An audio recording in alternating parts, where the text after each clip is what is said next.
Good evening po. Let us Good evening. put ourselves in the holy presence of God, in the name of the Father, and of the Son, of the Holy Spirit. Amen. Heavenly Father, we come before you, seeking your guidance and blessings as we begin this review class. Thank you for the good health, focus, and concentration you have granted us. We humbly ask for your continued strength and wisdom to overcome any challenges we may face during our studies. Grant us the perseverance to succeed in our preparations for the Environmental Planning Board exam this coming July. We also pray for the approval of all our board exam applications. May your grace and mercy guide us, and may we glorify you in all that we do. In Jesus' name, amen. Spirit, amen. Mm, Thank you. Jen, please share now. Good evening, everyone. Again. So, ano patungkol? Through email. So, Mark, kanina ka naka-address itong kan? Mas madali through email. So, what's that?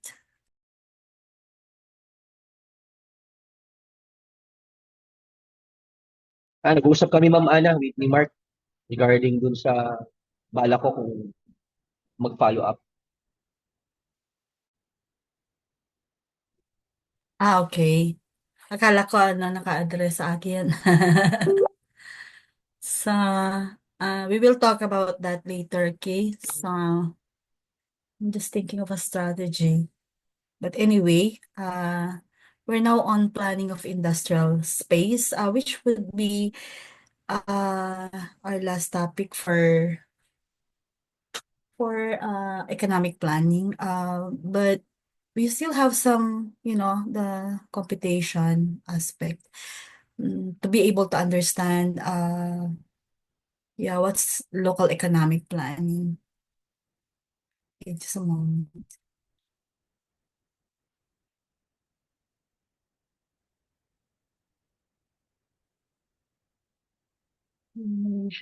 Nakarating na ba tayo dun sa agglomeration? Wala pa, no?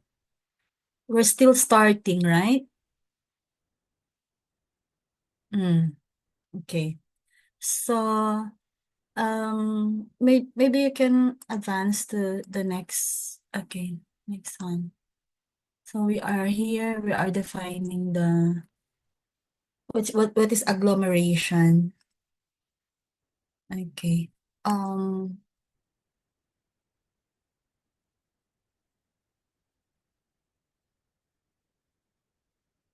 so we have here the definition of agglomeration, economic units cluster for mutual advantages such as proximity to raw materials, source of electricity, utilization of man-made facilities, etc. So um it has also some it also said when one is successful, others will follow. So we need to clarify that compared with agglomeration economies defined as the advantages or benefits of growth arising from scale, concentration, and density, such that per unit cost of product or operation is reduced. So either the cost of the product itself and the cost of operation are reduced. So it has two subcategories. I'll deal with the definition first. Sorry for the background noise. Yeah. Okay. Um, then it also said something about the most famous industrial clustering. The framework of your anong kwan na yun, Jen? Anong MCQ na yung last time? That's number MCQ 37. 37. So that's MCQ number 37. You must have wondered, and I know you've been asking also about why there are some topics included that were not discussed yet. So, we need to know that mock exams are conducted because number one, how well you absorb the past or the past lesson, okay? And then number two, to test your skills or to test your stock knowledge because it's malaking bagay kasi yung stock knowledge when taking the boards. And then number three is to how far have you improved regarding elimination process that where what are the different strategies you've been exploring or you've been practicing or you've been leveraging, especially when taking this one, the mock exams, because it may not be the same during your board exams because board board exams are, sige, sabihin na nating 30 to 50% easier than the mock exams that I formulate for you. So once you've been consistently obtaining like 70% and above in my mock exams, and you're very close. So pinag-aralan ko na rin 'yon, ano? You're closer to passing. Kasi mas di hamak na mas madali talaga yung board exam. Okay? Um, it may not be perfect as it's something that I do it, ano, no, ako mismo yung nagfo-formulate based on the lesson, stock knowledge, ano yung mga prediction ko, ano naman yung mga feeling ko most likely I will be given or based on the TOS. Hindi natin mape-predict yan, So, even if it's just a one item stipulation in the table of specifications, nakalagay doon section ay item 1, 2, 3, ganun. Yeah, we cannot say na ganito lang kakonti yung aralin natin on this specific topic dahil konti lang yung nakalagay sa table. So we don't know. So we don't know what's coming up for all of you during the boards. Kasi you're not only being disturbed by your COE, but of course your preparation, your work that's hindering you from having a quality review. So parang but some others I know na masyado nang malawak din yung review nila and months and months naka-leave na sila. Someone did that in 2024 pero hindi pa rin siya nag-top, no? Because he's very close to getting that. Madami sila na ganon, like 89 daw. Yung almost na, no? Merong 80 point something pero hindi pa rin nakatap. Precisely because inubos nila yung oras nila. Kaka-answer ng mga old questions, kaka-answer ng mga online questions which they encounter online. Simple lang naman ito easier said than done, but the formula that had worked for my mentees or for people who I supported since 2014. So more than a decade I've been doing this online, coaching na ganito, or in person, face to face, okay? Is for you to understand the concepts. Kahit yung the law itself is a concept, di ba? It's a theory, it's an expression of all this, hindi lang regulation ito. Because, di ba, yung law, ganyan, may definition doon, di ba, if it's amending this particular law or repealing or anything na ano, or expanding like the NIPAS, for example. So you need to understand what's going on. Ano ba yon? Ba't nag-repeal or pag-laws ang pinag-uusapan? And then, we're not preparing for the bar, but it matters na we understand those landmark cases. Kasi mas maiintindihan mo yung law if you know the case law or the jurisprudence for it. Na hindi naman tayo nagpo-prepare ng bar, but you will appreciate it more kapag ka magpa-practice na kayo na kaya pala we've been doing this one kasi importante as environmental planner, you're also specializing in application of those environmental laws. So, application, okay? Kasi napakaliwanag naman doon. And because meron tayong six levels under the Bloom's yung sa taxonomy, Bloom's natin, standard. And so, the remembering, understanding, di ba? Yung mga ganon.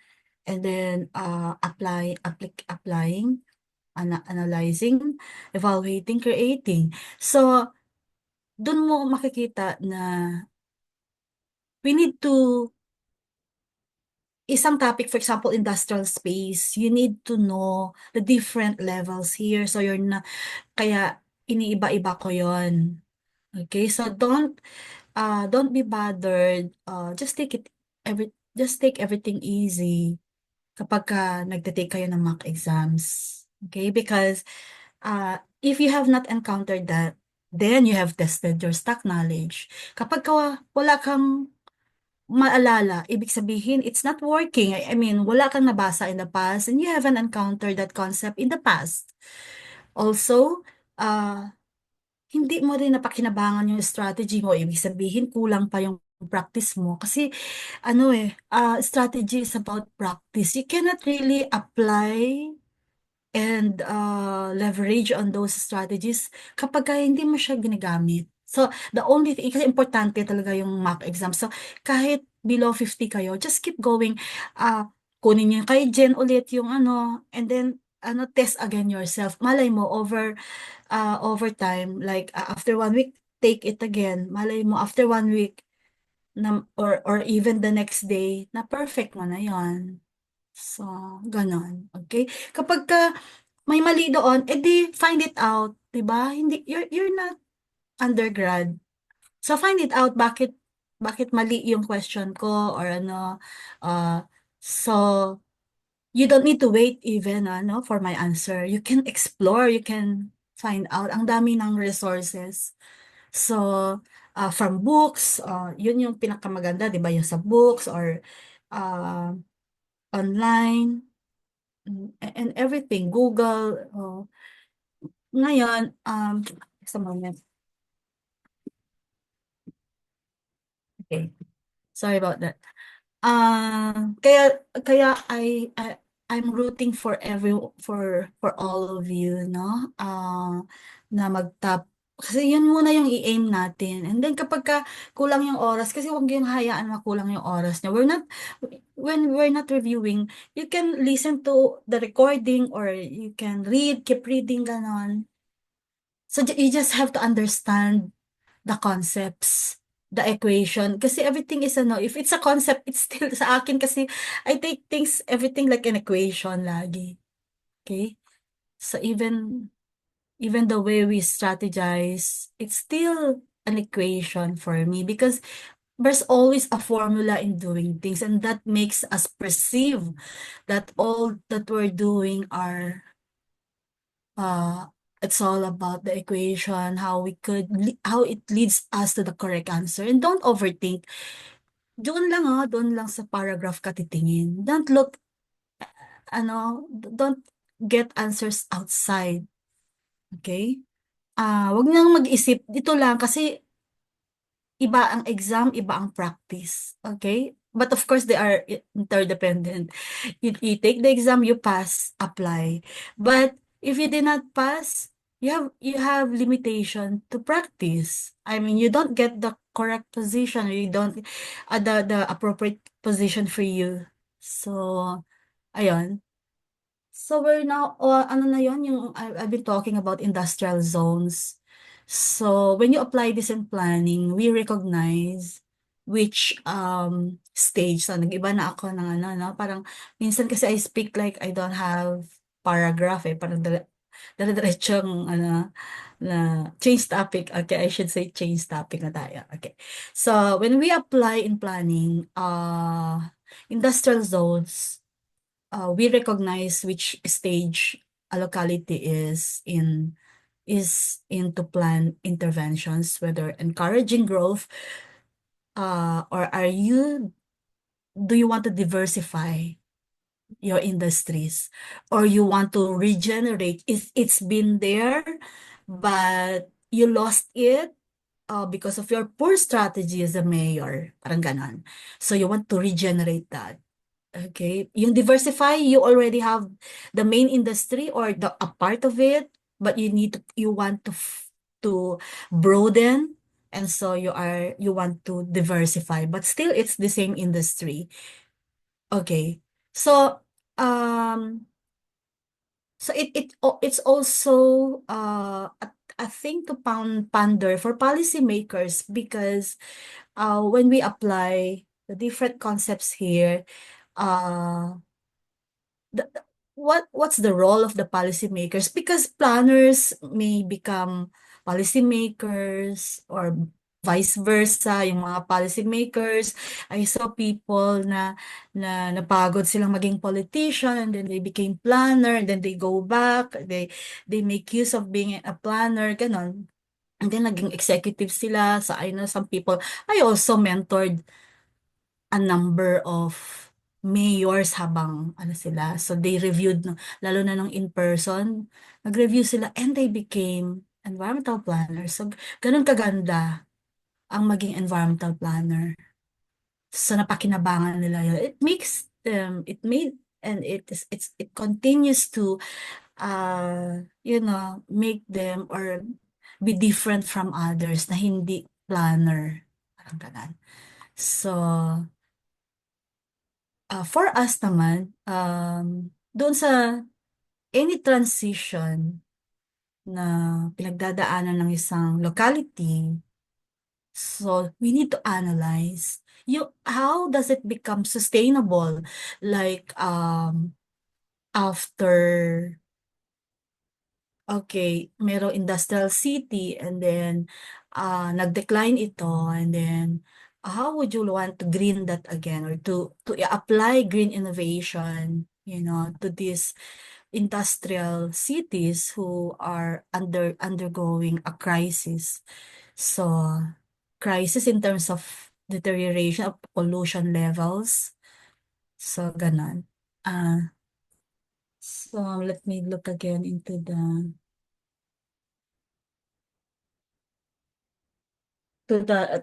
definition of terms, urbanization economies. So there are two, it said there are two subcategories. Okay, urbanization economies, external to the firm. Why do we keep saying external to the firm but internal to the industry? And then pagdating sa economies of scale, that's internal to the firm. Actually, madami ng examination or board questions that you cannot answer unless you took things by heart. So if we go to i-advance muna natin two slides away, Jen, advance. Okay, meron definition yan para hindi pa ulit-ulit. Okay. So, in those definition, di ba, sinabi, internal to the firm. So, in this definition, I would like to read it. Refers to reductions in unit cost of production as a result of larger design scale of output within the firm. within the firm, okay? Note that this entails a shift, or it says open and close, downward of a given marginal cost curve, supply curve. So, wala yung mga curve na nasa, andito sana, agglomeration Ma'am, economies. wala pong slide, ma'am. Next slide po yun. Susunod po. Okay, because I look at my own, meron akong slide sa iPad ko. Ito, tingnan ko nga. Hindi. Hindi. Doon sa, yan, Jen. So, nakikita nyo na? Yes, Nakikita nyo ma'am. na? Okay, sorry about that. Hindi ko kasi tinitingnan yung ano. I'm looking at my own screen because I have two screens here. Okay. There are key sources. Okay, here, nakita niyo yung machinery, specialized machinery, leading to greater capital and labor productivity. Then, division of labor, nakalagay. So, yung division of labor, it means na higher labor productivity. It is expected to produce higher labor productivity, but the machinery itself, it makes work more efficient. And so yung capital mo, you are making it more efficient capital use. So another one is spreading of fixed costs, which means that ano ang mga yan? Economies in management, research, marketing. So these are all, if you analyze that, these are all firm driven. We're talking about internal to the firm. Uh, when you apply economies of scale, because the firm causes its own cost reduction by increasing scale. So, ibig sabihin, yung production mo, lalakihan mo. And there are many ways to do that. So, okay. Then, localization economies, which is internal to the industry. We need to distinguish, make some distinction between the two. Ano kaya yung economies of scale and why it said internal to industry? So, I'll read that. Refers to declining average costs of firms as a result of economic and geographic concentration. Proximity or density of economic activity. And then another bullet said, locational proximity or of linked firms shift the average cost of each firm downward as many industries grow in one place. So these are benefits from on-industry concentration. Medyo vague, but I will explain later. I just need to read it. Like a reading session, okay. A particular area gets a reputation for goods and services of high quality and or superior characteristics. And then the last bullet is benefits external to the firm but internal to the industry. So, yung the localization, economies is the cost savings that arise when similar firms cluster together in geographic area. Okay. So what does it mean? These are, if you notice, di ba, sa isang, not just the ecozones or something, but the normal one when, what's that particular term that I normally use for residential, when it's, planned unit versus, just a moment, I'll just remember it, oh, no. Parang similar firms cluster together. So, proximity, di ba? When they cluster together, one thing is sure, they are proximate to each other. Okay. Ibig sabihin, we're talking about proximity. So, proximity allows firms to share suppliers, labor pools, or infrastructure. So that's one like an element or component. And then another mechanism happening here is that it enhances reputation of the area for a particular good service. So pag sinabi mo it enhances reputation, then it it acquires identity. Okay, like if we're talking about Silicon Valley, for example, 'di ba? These are IT companies that clustered together, that have clustered, and so it means they are proximate. They're just located in one area. So if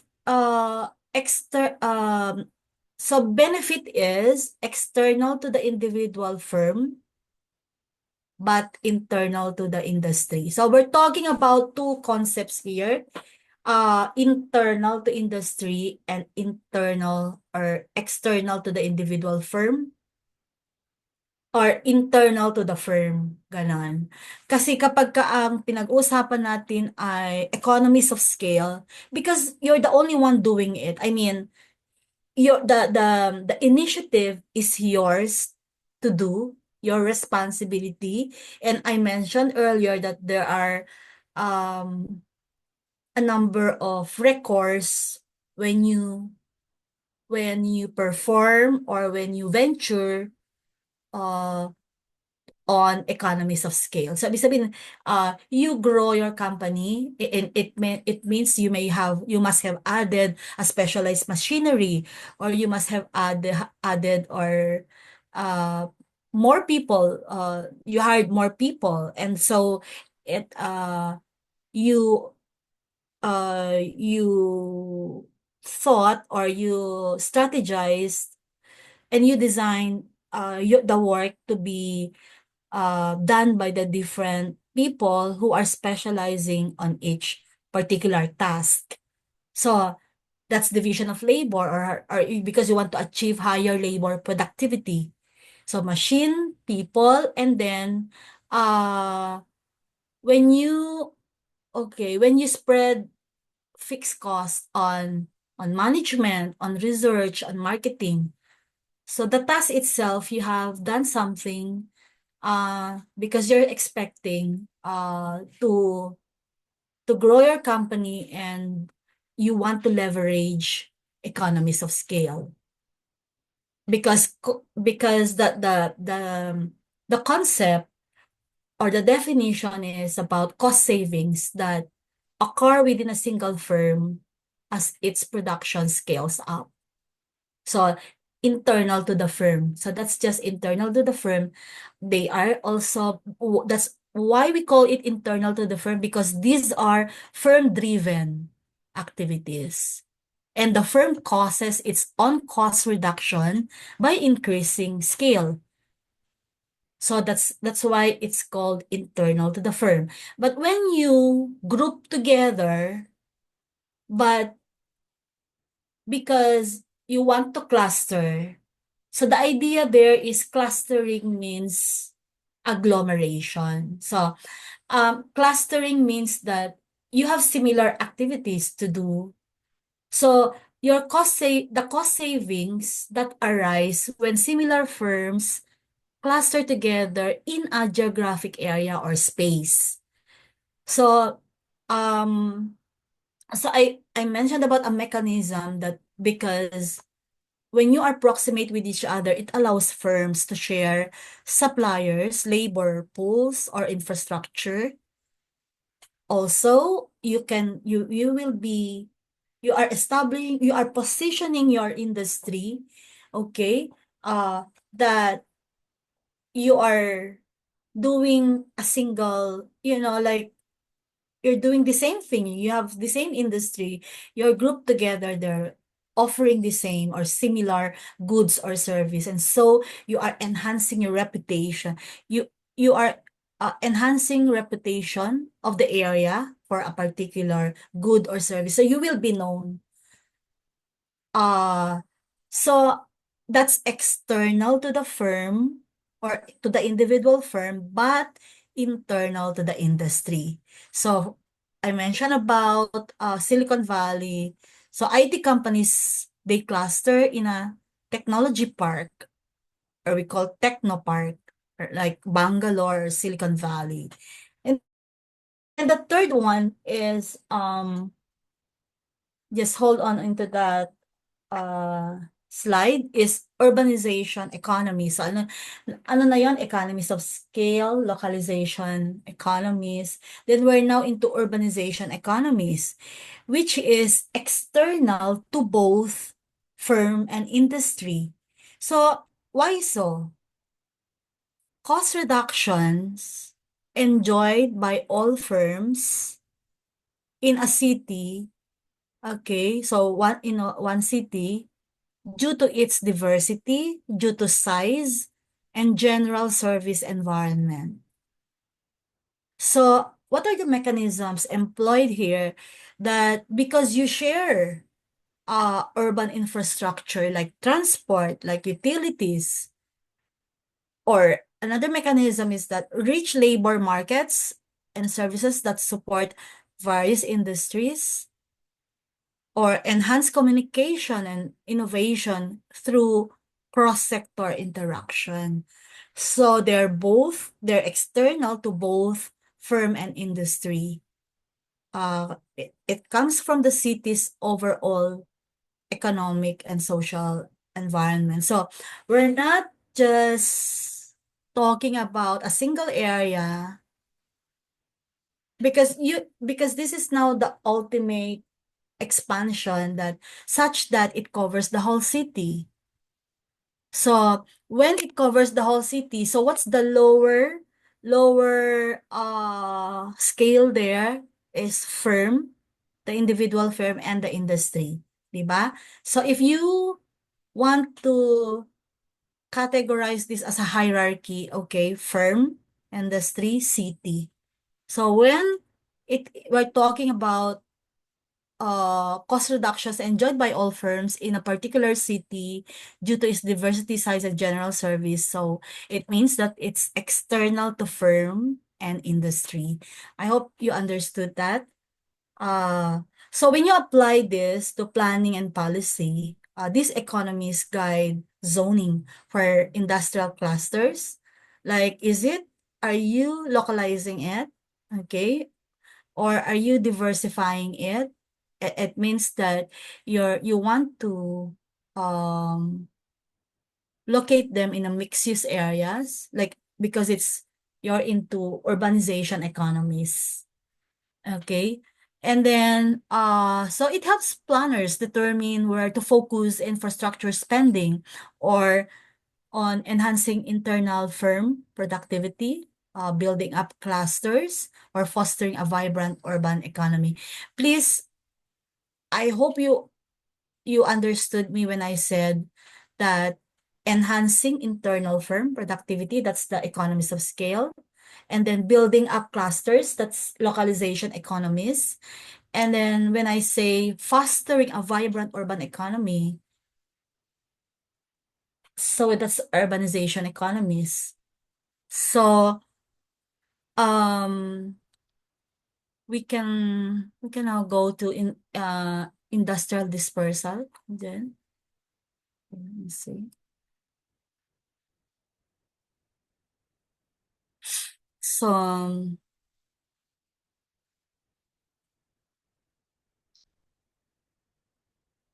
that's in regional planning. I think yeah, we already tackled this one. So we're going back again to make sure that we are highlighting, it's a matter of policy highlights that industrial dispersal in the Philippines commenced in 1972, okay, via PD number 01. That's the Integrated Reorganization Plan. Remember the IRP, whereby the Philippines delineated 11 regions in the country to rationalize administrative and planning structures. So we established the spatial framework to decentralize governance and planning, enabling future dispersal strategies to be region specific. So it was a strategy when they did and when they enacted PD number 001. And so we're enabling, dispersal strategy to be region specific. But then again, there were some concepts about primate city, yung mga ganun, that somehow affects industrial dispersal or any region-specific strategies for development. So also, second bullet, PD number 24, these are all about industrial dispersal. That's in December 1973. So it means 72, the following year, okay? Here, it imposed 50-kilometer industrial buffer zone around Rizal Park. So I know you know this one. So that's kilometer 0, Rizal Park or Luneta being 0 km, okay?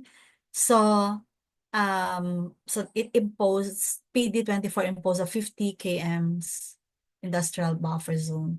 What's the aim? To decongest Metro Manila by prohibiting the establishment of new heavy industries in its immediate vicinity. And this is sparred, okay, the movement of industries to nearby provinces, particularly those just about or just outside the buffer, such as Laguna, Pampanga, and the rest. So, what's the role of expressway anyway for the third bullet? So the NLEX, the North Luzon Expressway or NLEX, and the South Luzon Expressway or SLEX effectively set the geographical limits for dispersal. So it's a dispersal strategy. Identifying the role of expressways. So Calamba City and Angeles City emerge as new industrial hubs, leveraging their proximity to Manila and improved access via expressways. So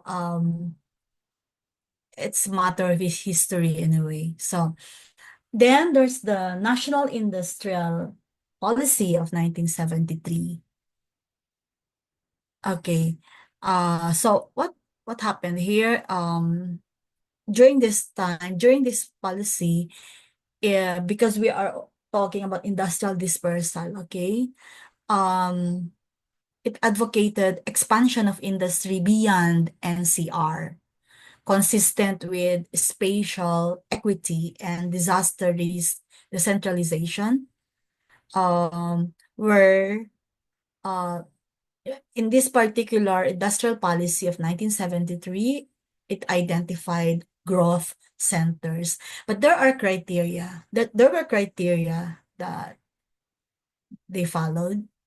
Number one, industrial potential, of course. And then, are there existing or proposed infrastructure? Also, another criteria is it formed the foundation of national development policy well into the late 1970s and beyond. Okay, so it informed this policy based on the prior national development policies through to 1970s to beyond. Then so these early efforts laid the groundwork for today's regional spatial strategies. We have the PDPF, RPFPs, and it's still relevant in guiding ecozone designation by PEZA, Then also the logistics corridor planning is one under Build Better More and balance growth in Luzon, Visayas, and Mindanao. So that's the relevance of all these efforts toward the contemporary planning that we need to keep talking about. So we go to the next one. I would like to discuss on that one, concentrated decentralization. Industrial dispersal through, okay, you disperse, but it's concentrated. So how should be? How do we articulate that, right? How do you analyze that? Because the main theme or the main concept is dispersal. I mean, we disperse industrial development, but through concentrated decentralization. So it means that dispersal, okay, it's aligned with decentralization because it's away from the center, isn't it? If we're talking about Manila, but it's still concentrated. So that's what it means. So the term concentrated decentralization captures the balance between spreading out industries geographically while grouping them in strategic growth areas to achieve economies of scale and improve service delivery. So you heard about achieving economies of scale. So I hope you understand, you still remember the economies of scale, right? That it refers to reductions in unit cost of production as a result of larger design scale of output, because we're talking about output here within the firm, okay? So there were key spatial strategies in this particular time. We have the RICs for people who are from NEDA, people from, the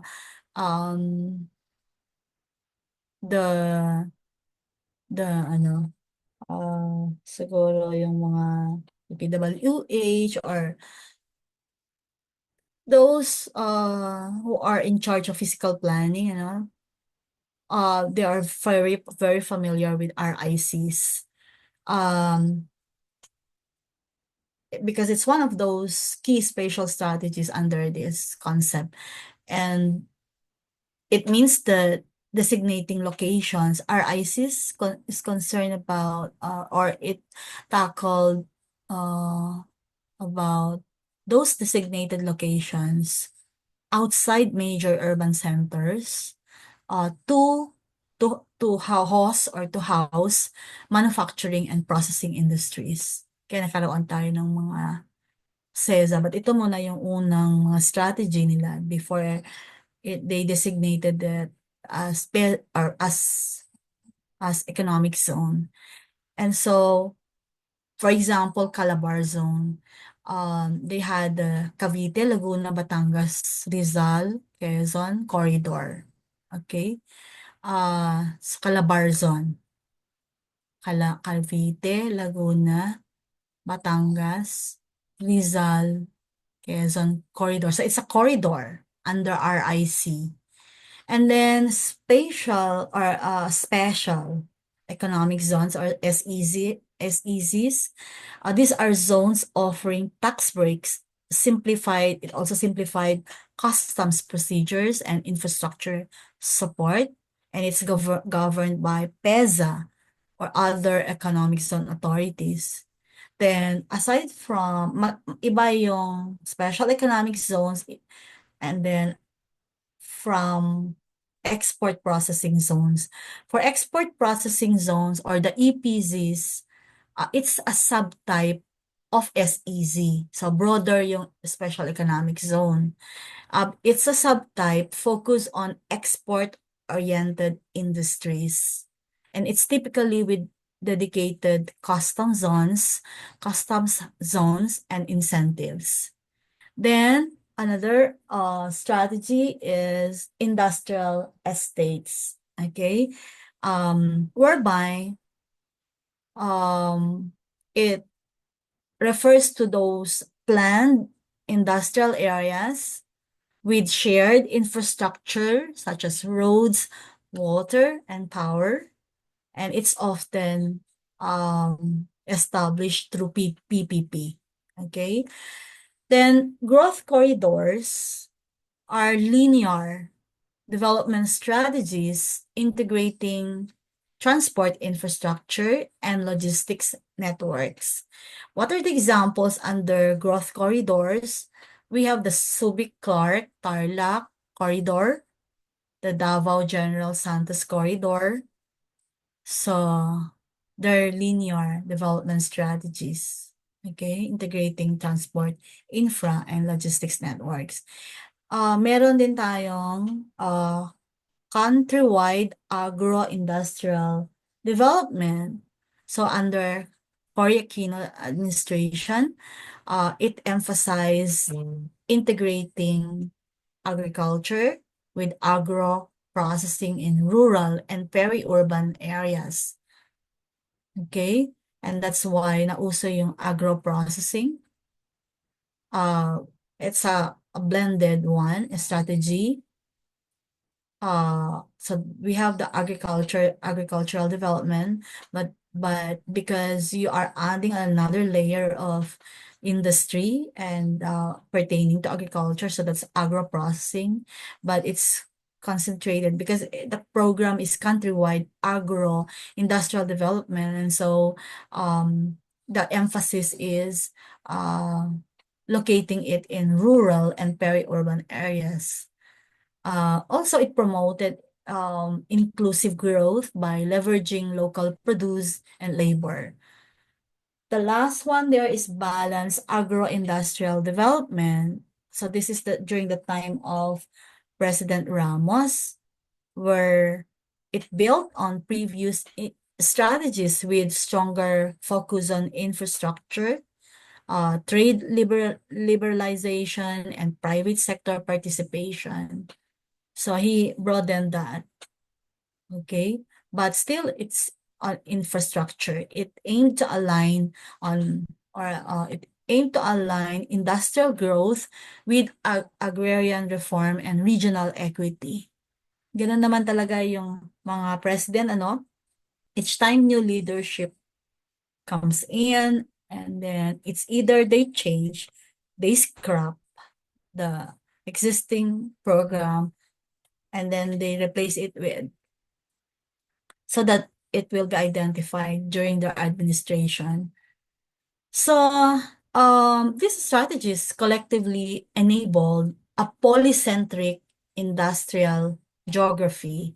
It also enabled, or it also reinforced resilience, job creation, and sustainable regional development while mitigating overconcentration in Metro Manila. And so those are the goals. The generic one is sustainability, but first thing, it's to mitigate overconcentration in Metro Manila. So we go to the next one is RIC. If we can, I already, but we can articulate on each of the concepts, but I already explained it, right? But anyway, regional industrial centers. So it's yeah, I already mentioned about that it's established as part of a broader national strategy, right? Particularly on just Metro Manila. So just to add something here, it said one RIC per region, where the full range of infrastructure needed are to be established. So this is to ensure geographic equity and maximize regional potential. So one RIC per region. So in each site, each site must have the full range of infra and services needed for industrial activities like roads, utilities, ports. So, I'm not sure if nagawa talaga because we can anyway research on ano yung mga RIC per region during that time. But anyway, already I also mentioned in passing that there are some criteria for RICs. Siyempre, it should be proximate to markets, business districts, and sufficient labor population. Then, so it means in the urban area, right? So that there's available and affordable land with space for future expansion.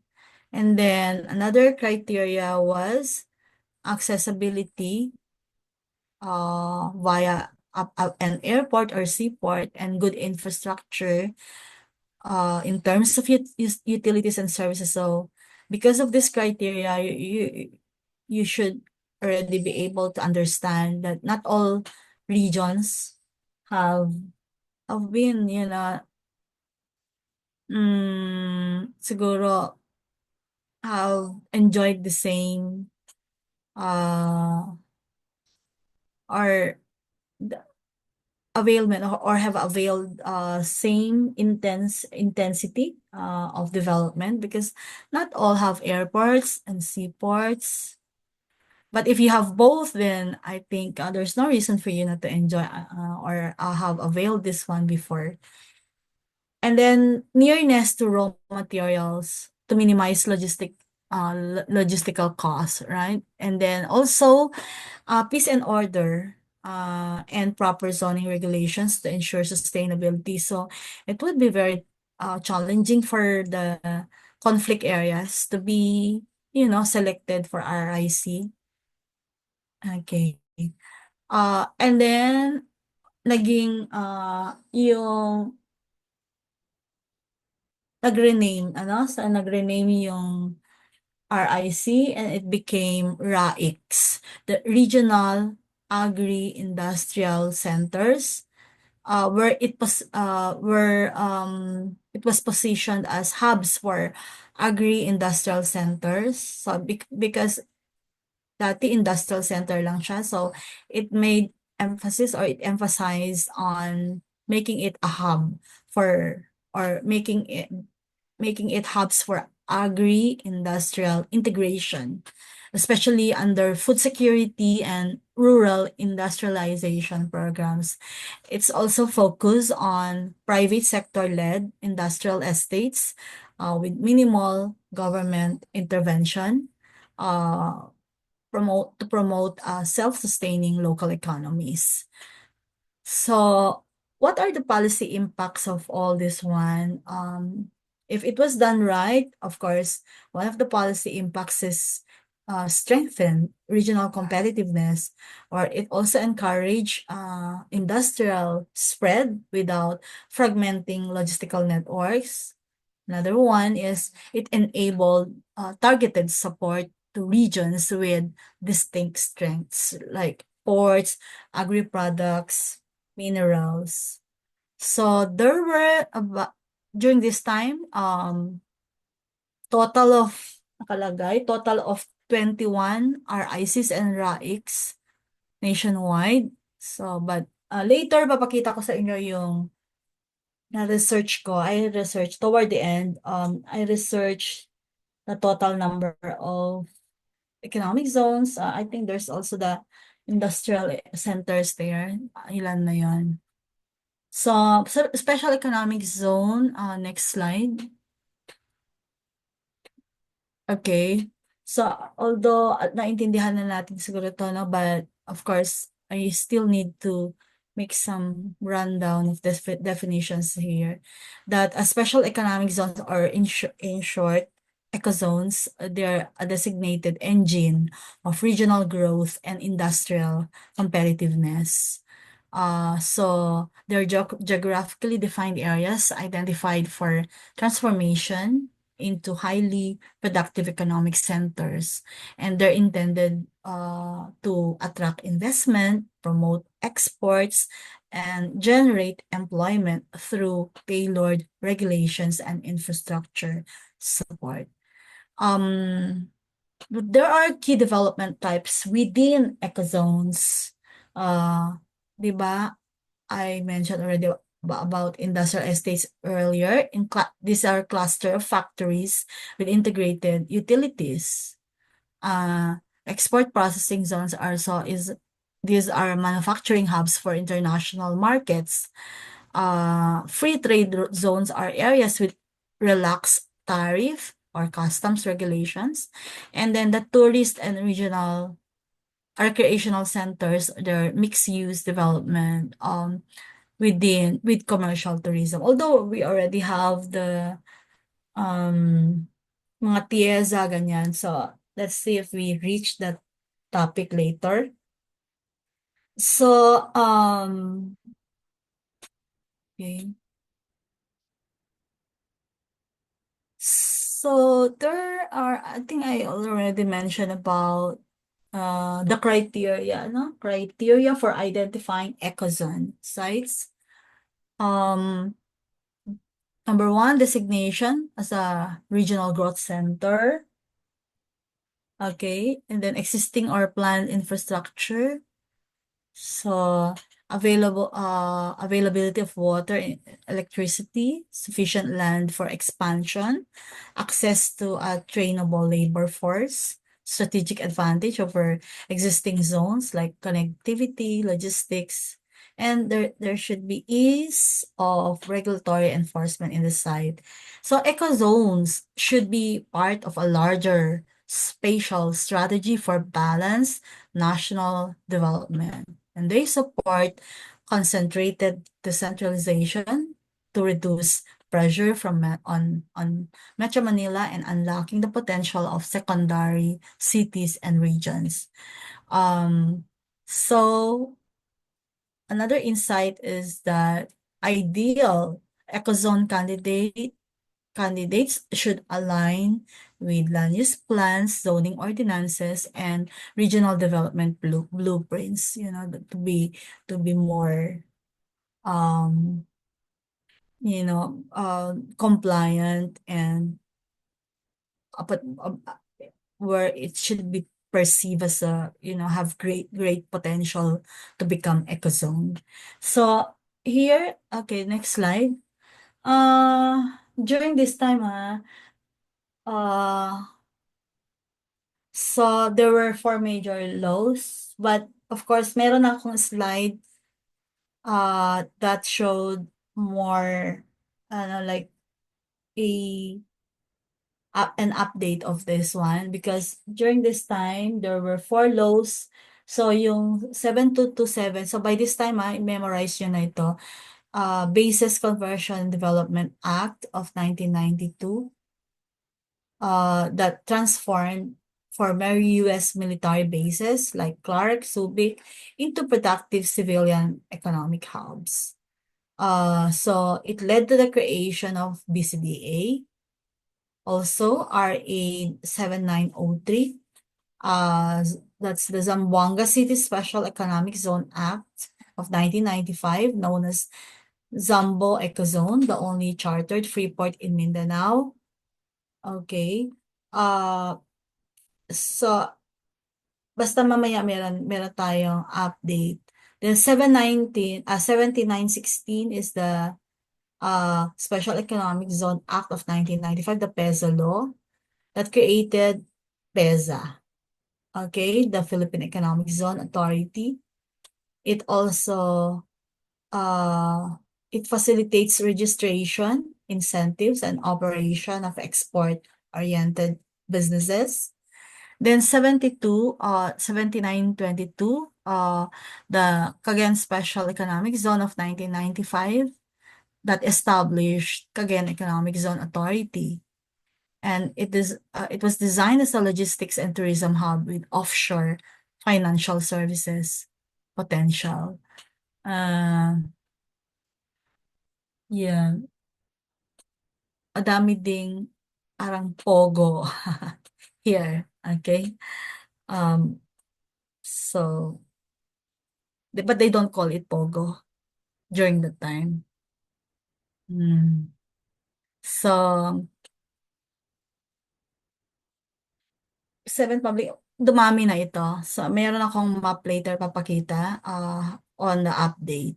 Okay, so these are all, these were the prior, laws that provided a foundation for spatial and industrial planning, and it highlighted the role of place-based legislation in unlocking regional economic development. It also emphasized the need for integration with CLUP and local zoning ordinances. I remember CESA. CESA it has a master plan, okay? But of course, CESA covered all of Cagayan, all of Santa Ana, the municipality of Santa Ana, Cagayan, plus Fuga Island in Apari. So, but there's another institution, of course, the local government, the LGU of Santa Ana is there.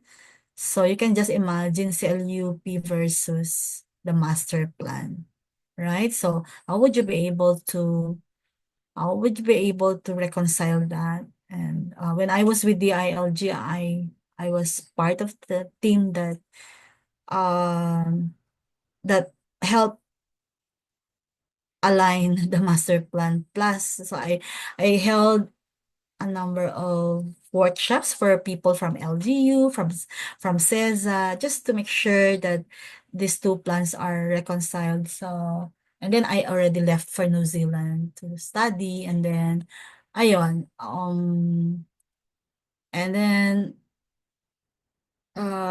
everything is now part of history. I'm not sure what happened. Sino nagpe-prevail? Mayroon bang dapat mag-prevail, or are there some inconsistencies still? And who is responsible to fix this one? Or who were responsible for the inconsistencies, di ba? So that would be yeah, I hope you did not encounter like that. But it's a challenge for a planning career. If you have a planning career and you're faced with that kind of ano yung gagawin mo, di ba? So CESA says like this, LG said this. So away yon, di ba? But I'm not sure how they've done that, because I already left right after finishing what I needed to do, because I was leading that planning planning team. So I was the one capacitating people from LGUs. So wala pang wala pang exam noon, wala pang environmental planner noon during that time. So ayan. Anyway, meron na yata, pero grandfather clause yata. So they acquired their fund, but because I started my postgrad at SORP 1996 eh. So you can just imagine, during that time wala namang exam. So anyway, we can go to the next slide. So it's just a map. Anyway, you can get past that. Lagpasan natin yan. Lagpasan. Because I have another map later. So, yan naman. That's already outdated. Okay, sige lang. Next is the incentives to locator firms. Anyway, just to understand this one, I'm not sure if there's an update to hear on these incentives, but let me just tackle this one that they call those who are establishing their firms within an ecozone. They're called locators. Okay, so incentives offered by Subic Bay Freeport were the following, okay? 5% levy on gross income earned in lieu of all local and national taxes. Tax and duty-free importation for all articles used by SBF enterprises, meaning the Subic Bay Freeport. Then, separate customs territory, ensuring free flow of articles. Then 100% foreign ownership allowed. Then liberalize banking and forex rules, meaning no foreign exchange controls because it's liberal. And then strong security and infrastructure, similar to an international free port.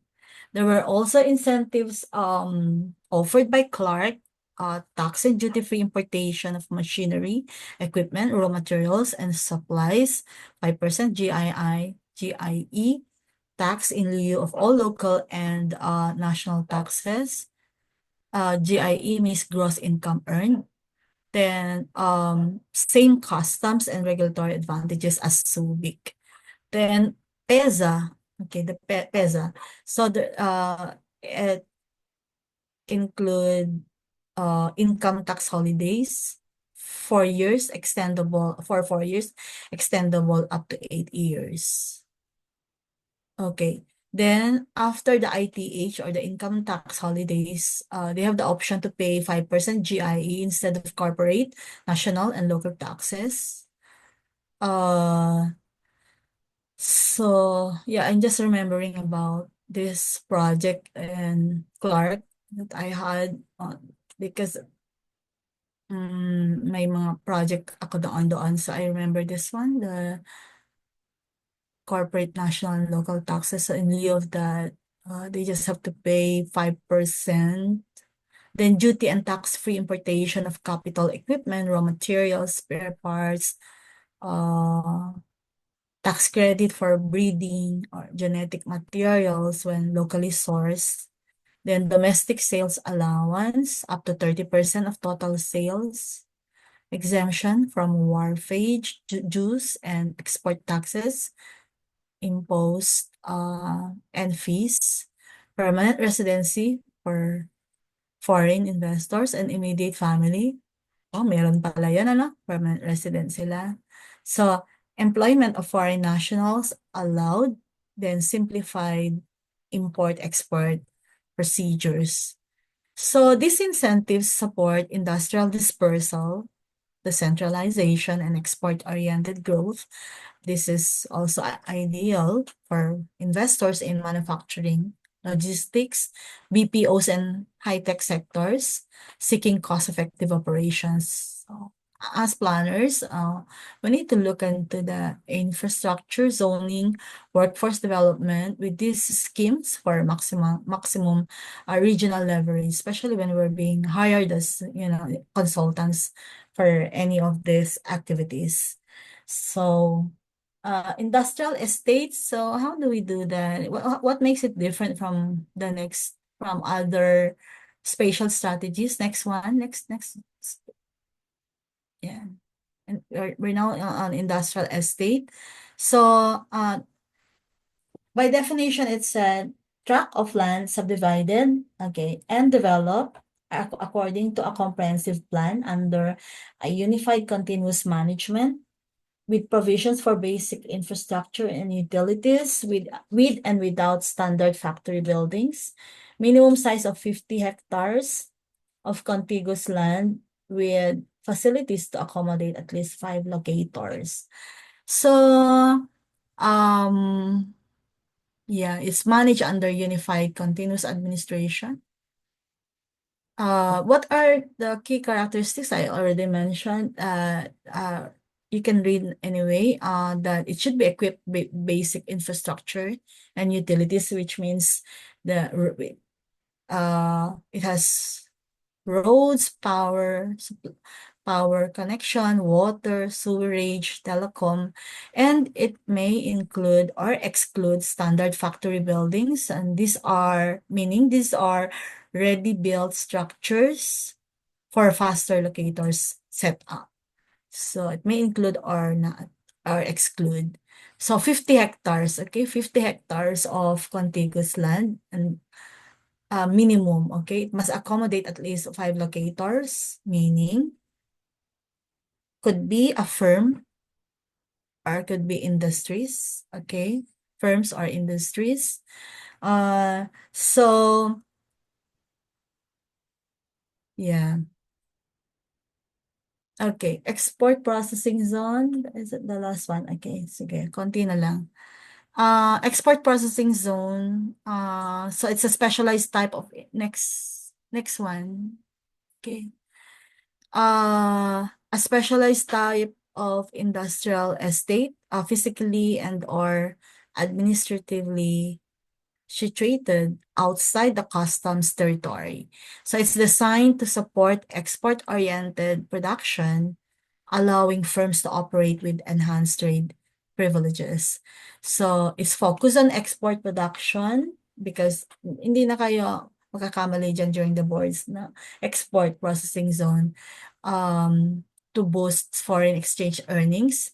So these are enterprises in EPZs, okay? Export processing zones can import capital equipment and raw materials duty-free and without import restrictions. So the incentives are aimed to reduce production costs, enhance global competitiveness, and attract foreign direct investments.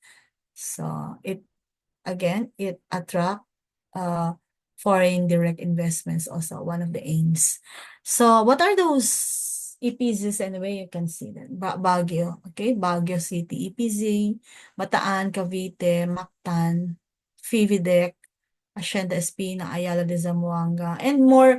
Meron na yatang nadagdag, okay? So, their EPZs are typically, I think na-mention ko na ito earlier, that they are typically integrated with ports or logistics hubs, ensuring ease of import-export transactions and require strong customs coordination, utility infrastructure, and labor supportive environment. So we can go to the next one, which is a growth corridor. Next slide.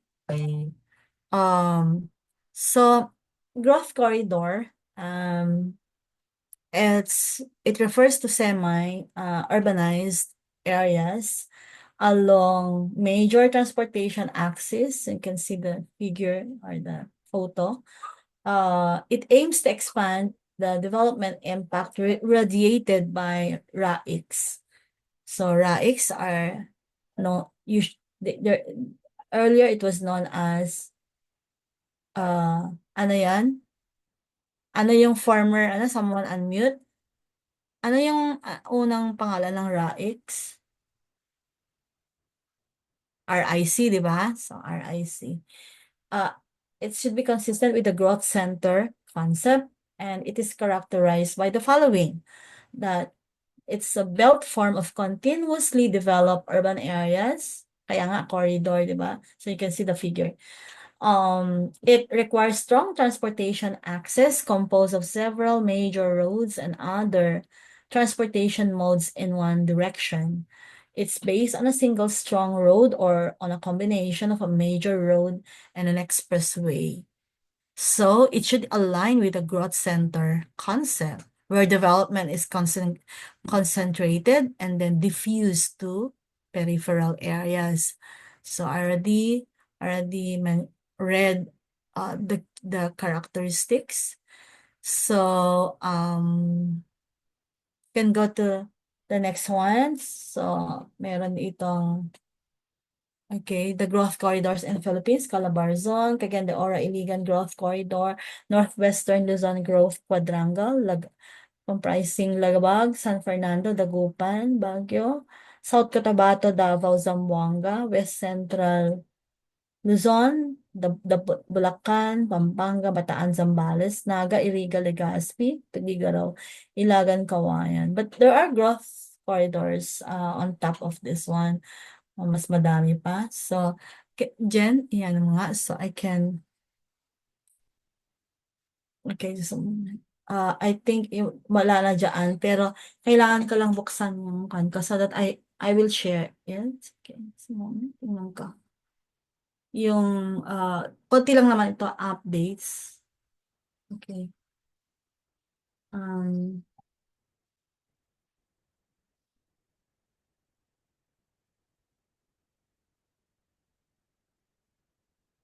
so can you,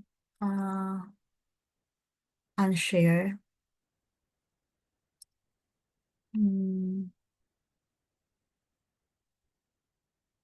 So just a moment lang, magpakita na lang ako.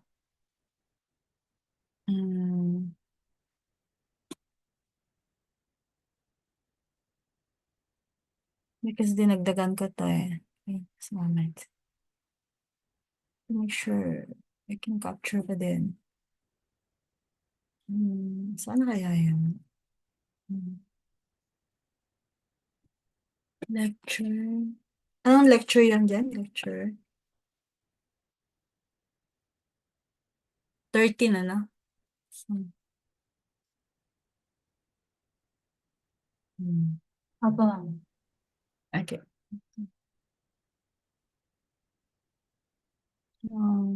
Kasi dito na ako so just to make sure I still cover those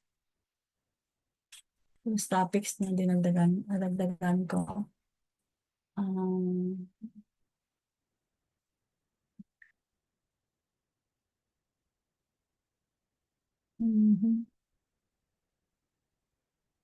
Dami kasing laman ng nanay na. Sana ba yan? So, I'll try the, okay. Oops.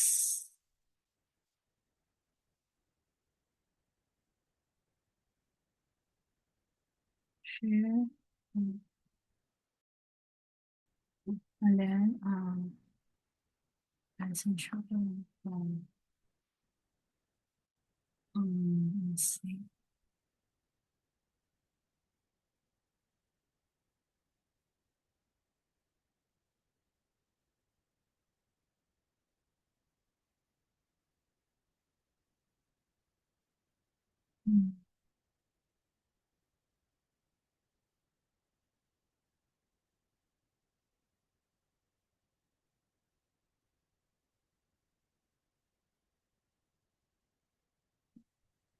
So these are some of the updates on industrial development and economic zones in the Philippines.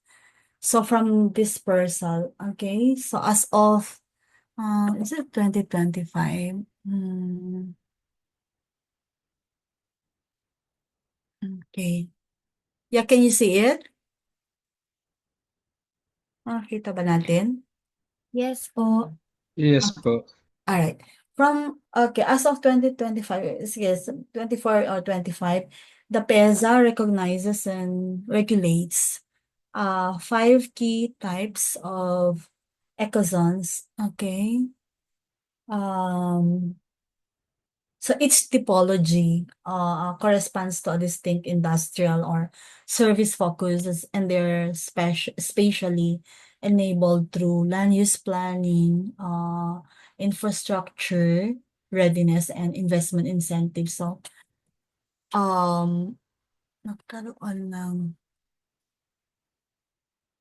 okay, sorry. Tingnan ko nga ito.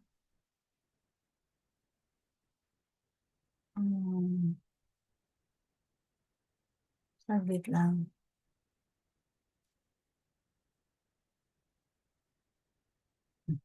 Ito yun. So, and I also mentioned dito, nakalagay naman dito, 1973, diba? PDO1 and then PD24, no? So, naintindihan natin yun that it banned heavy industry within 50 kms of Rizal Park. And then over time, it evolved, okay, into concentrated decentralization. So this is just a review, promoting growth outside Metro Manila through special. So huwag niyong kalimutan PDO1, then 2024, PD24. And then nagkaroon ng concentrated decentralization, which is yung from the RICs to RAICs. So I hope naintindihan ninyo yan. And then today, it said the policy focuses on regional innovation. Okay, regional innovation ecosystems where it integrates economic zones with infrastructure, labor process. Same pa rin yan. So na-mention ko din yan. And it aims to strengthen interconnectivity and reduce metro-centric industrial congestion. If you look at the map, meron namang Baguio City Ecozone, Cavite, Pampanga. So they are all operated by PEZA.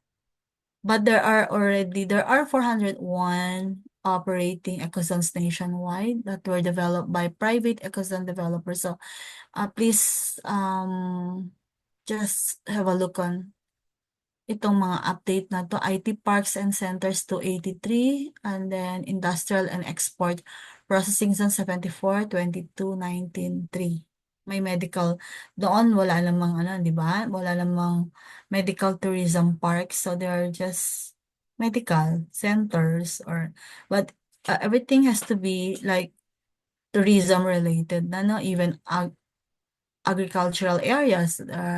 So there are many ways already to be more creative with your spaces. If you are a mayor and you want to really make some difference or make your legacy, and it could be challenging pero ang daming paraan. Diba? So what's regional innovation ecosystems? So that's the parang shift ito strategic shift under PDP 2003-2028. Actually nakalagay ito sa NEDA's 10-point policy agenda. So di ba noon PPP, build, and then ngayon meron Build Better More, BBM, kasi BBM siya no? Si Marcos. So do you know that? Are you aware of that? Na Build Better More na tayo ngayon, yung program under that NEDA framework. So regional innovation ecosystems is an integrated approach where ecozones become hubs of innovation, infrastructure, skills, and enterprise support, not just tax havens. So ano yung mga ecosystems na to? What are we really talking about? Let's see this one. Tingnan ka lang. Okay, yun na. Because these ecosystems are it's a sort of, number one, it align ecozones with universities. That's one thing. Or research and development centers or R&D centers and innovation districts like the Clark Green City, mga ganun, no? So, and then it emphasizes inclusive supply chain linkages for local sourcing also and labor development. And it's supposed to, or ideally, to link rural areas to metro scale growth corridors via logistics, ICT, and agri-tech hubs. So, ayun, you can see the statistics there. So we can go to the next one. Legal framework updates. So meron tayong tinatawag na create, di ba? Wala naman yun sa ibang but it replaced actually the 5% GI, gross income tax for new PEZA applicants with regular corporate income tax plus incentives. So that's the CREATE Act 11534. But okay, there were also amendments to the PEZA law, the RA 7916, that PEZA now takes a more facilitative and less regulatory role, supporting ease of doing business. So kailangan itakal natin itong ease of doing business tomorrow because nakalagay sa TOS yun very specific ease of doing business. And then what else? This create again, just a moment, the New applicants must now adopt the regular corporate income tax system, but with enhanced deductions, including additional allowances for, I'm talking about Create. It must include additional allowances for R&D, training, labor expenses. So it's still ITH is there, the income tax holiday for a defined number of years, followed by special corporate income tax or enhanced deduction options. So this is to align fiscal incentives with performance and productivity. Productivity in the context of job creation. Well, what else? How you add value to your products or to your service. So then what else? Itong 7916, the amendments, hindi na siya yung ang why it was amended, because it transformed regulatory body, the PEZA as regulatory body, into a more facilitative agency. Yung sinabi ko kanina na, for example, they simplified registration for locators and developers, so it became more facilitative, and then it has a green lane approval for strategic and big ticket investments. So ibig sabihin, you know what's green lane, right? Approval. And then introduction of eco-industrial frameworks, encouraging circular economy principles and ecozones. So and then 11.595 is there was an amendment now that it allows 100% foreign ownership in the retail sector with significantly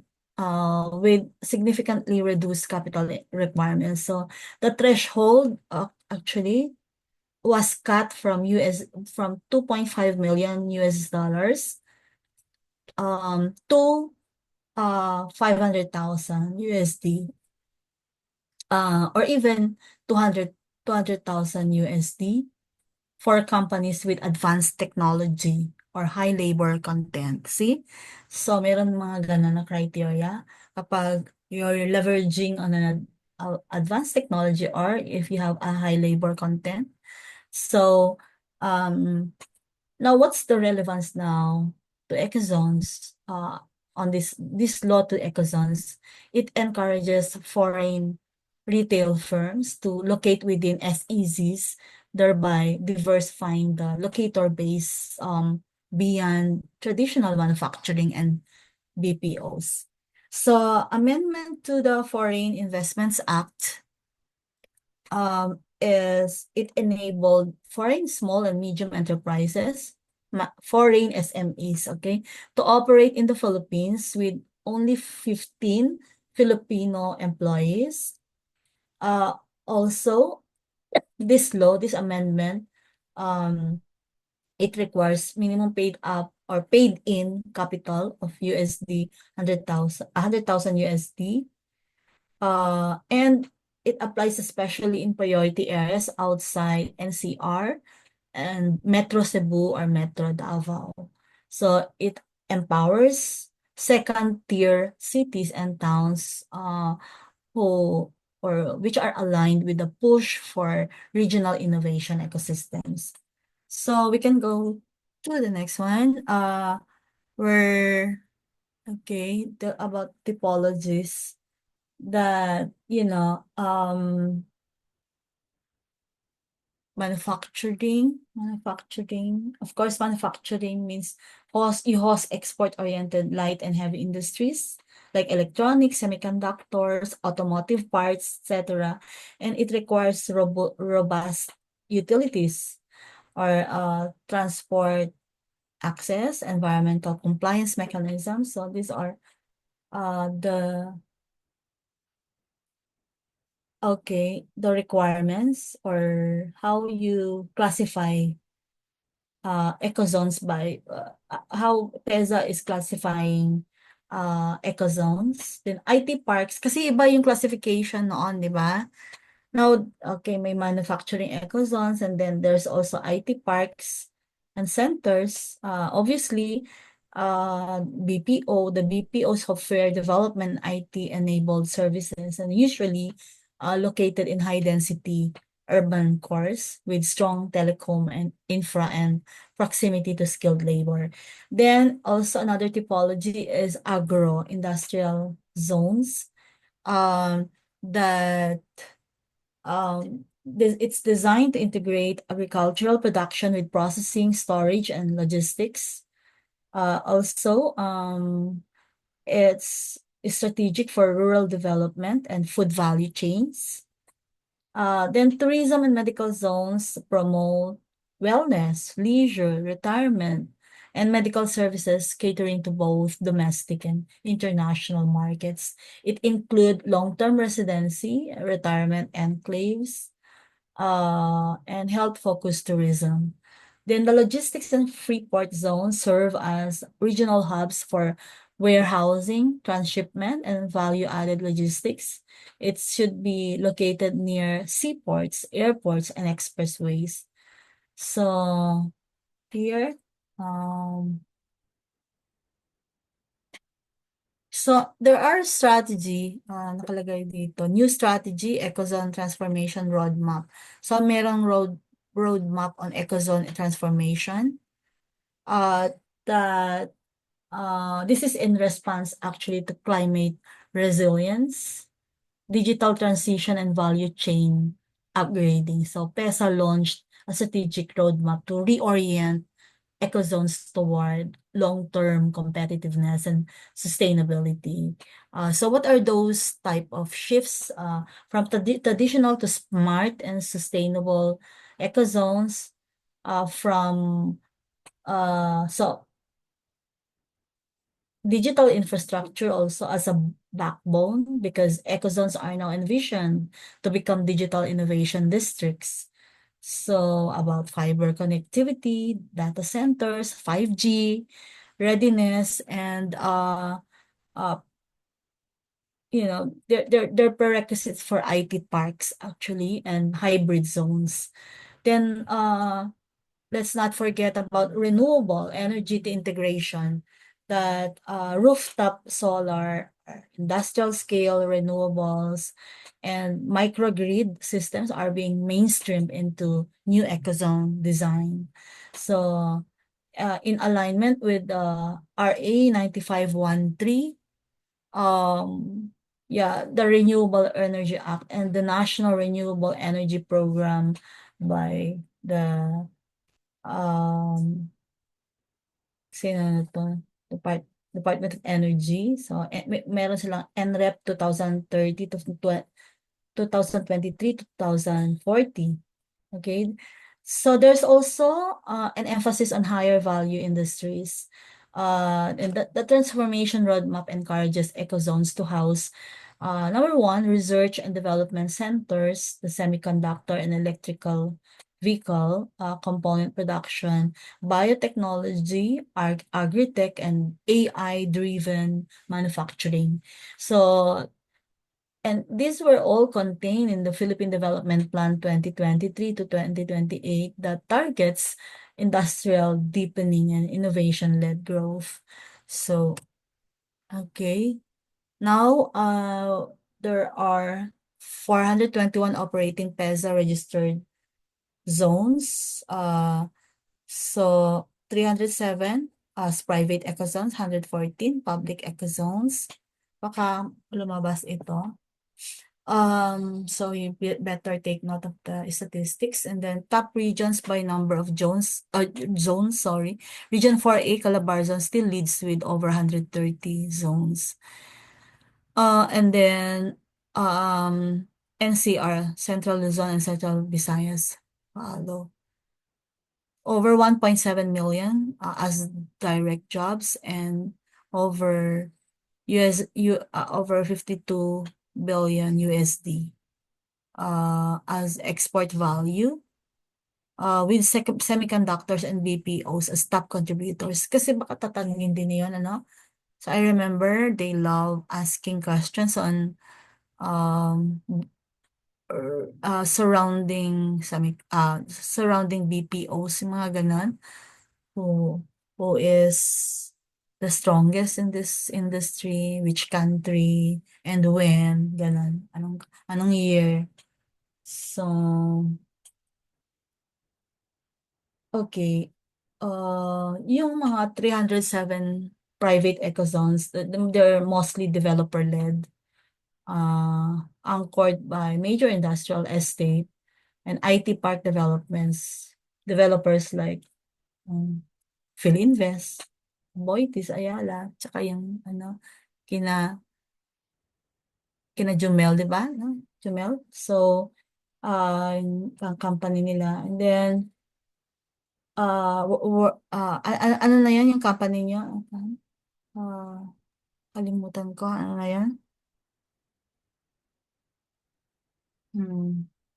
So, there are also 140, yung 140 na public ecozones, they're government-led or LGU partnered zones, including those located in growth corridors, logistic hubs, and regional centers. So, this continuous expansion reflects the success of the PEZA-led ecozone transformation roadmap 2023 to 2028, which is pushing for greener, smarter, and more inclusive zones.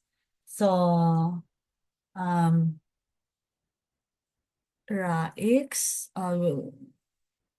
okay, you can just look at this. Then,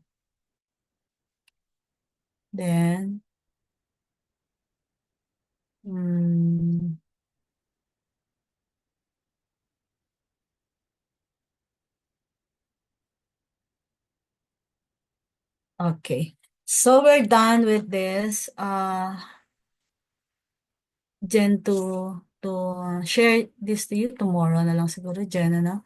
Or this, I'll stop share because it contained the more updated statistics and legislation. So, take it away. Almost 12, yung mga pinagpapala daw yung mga mas matiyatiyaga, di ba?